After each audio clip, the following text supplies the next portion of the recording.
Hello students, continuing the series of questions in this video हम discuss करेंगे कुछ और प्रैक्टिस क्वेश्चंस कि जब एक्सटीरियर एंगल दिया हो।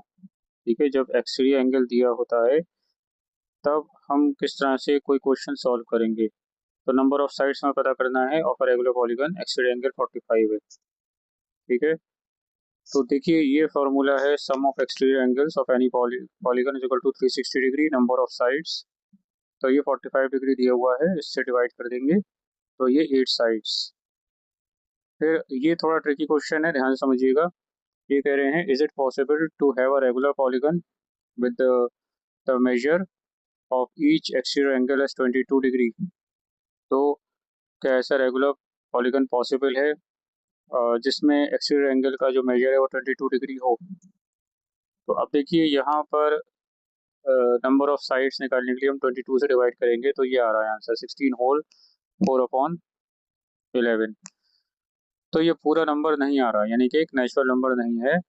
तो नंबर ऑफ साइड्स हमेशा होल या नेचुरल नंबर होना चाहिए। ठीक है, तो इसीलिए ये 22 डिग्री का रेगुलर पॉलीगन एग्जिस्ट नहीं करता है।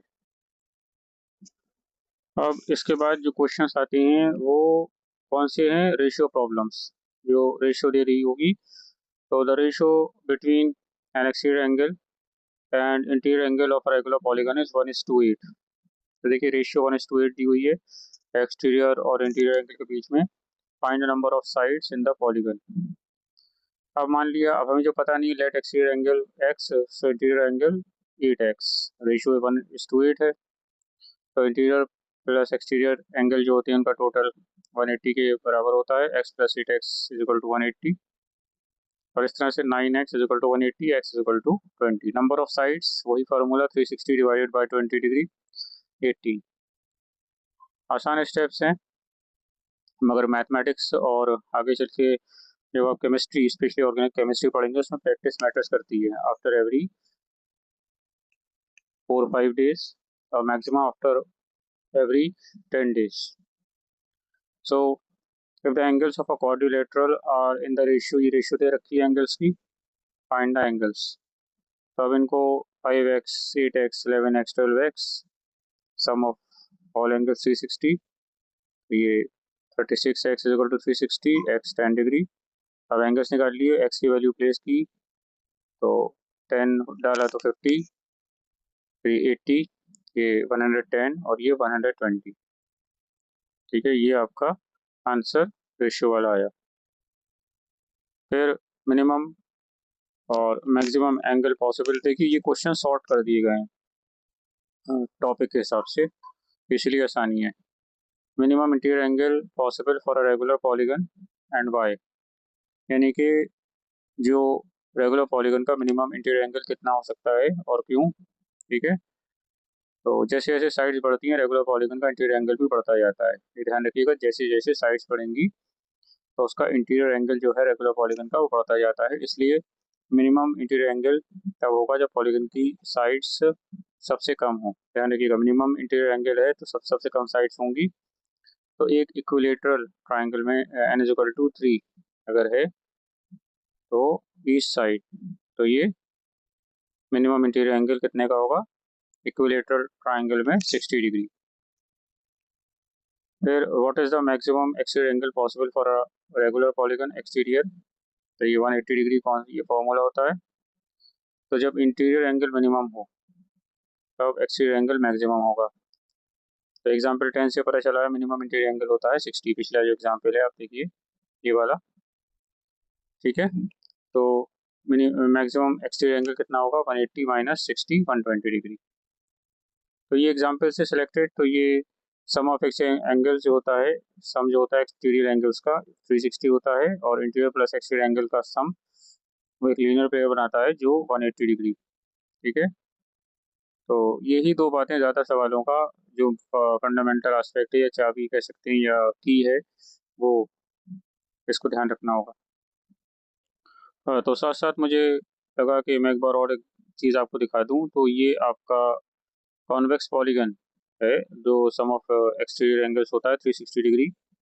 और हर वर्टेक्स पर interior angle plus exterior angle 180 degree linear pair, क्योंकि दोनों एक सीधी लाइन पर होते हैं। तो ये एक्सटीरियर एंगल जैसे आप देख सकते हैं कि साइड्स एक ही डायरेक्शन में बाहर बढ़ाया जाए तो जो एंगल बनता है उन्हें एक्सटीरियर एंगल कहते हैं। देखिए जैसे यहाँ पर ही बन रहा है तो ये एक्सटीरियर एंगल होगा। ठीक है, तो ये थोड़े थोड़े आपको मैं टिप्स देता रहूँगा अलग अलग प्रेजेंटेशंस की हेल्प से।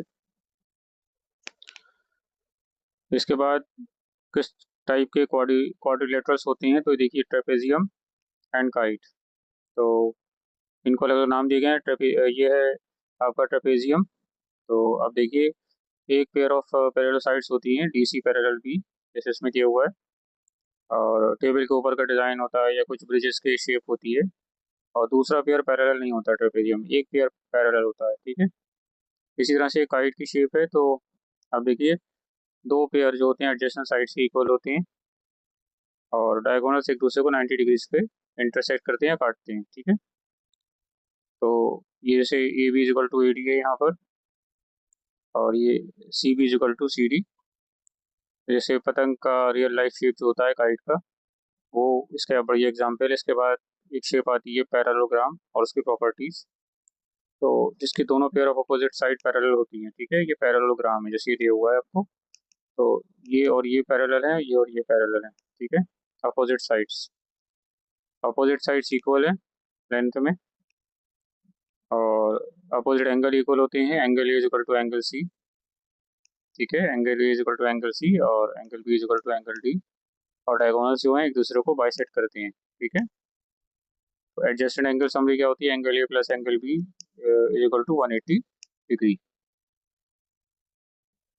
जस्ट एज ए रिमाइंडर, ये रेगुलर और इरेगुलर पॉलीगन।